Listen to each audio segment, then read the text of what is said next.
36 जिल्हे 36 बातम्या. News G9 Maharashtra. उत्तर तुमच्या प्रश्नांचे.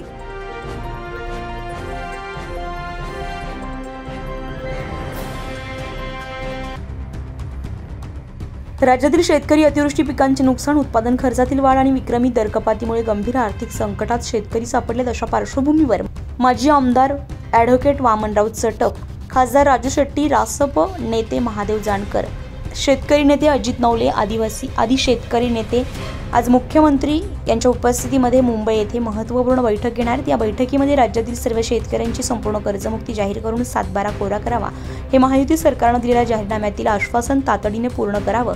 सोयाबीन खरेदीसाठी ग्रेडिंग प्रमाणे दर ठरवताना अ, ब, क श्रेणीमधील दरामध्ये फार तर 100 ते 200 रुपये एवढाच फरक ठेवावा.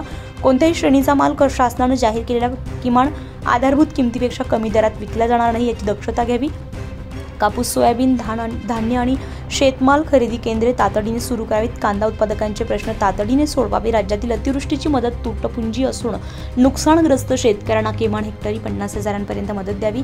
सद्यस्थितीमध्ये शेतकऱ्यांचा महाएल्गार आंदोलन सुरू असून या आंदोलनाला आमचा पाठिंबा आहे. शेतकरी हितासाठी सरकारने सकारात्मक भूमिका घेत तातडीने निर्णय घेऊन संपूर्ण कर्जमुक्तीची अंमलबजावणी करावी, ही नम्र विनंती आहे. आपण शेतकऱ्यांच्या अपेक्षांना न्याय देऊन महाराष्ट्रातील शेतकऱ्यांचा विश्वास पुन्हा दृढ करावा, असा विश्वास व्यक्त करतोय.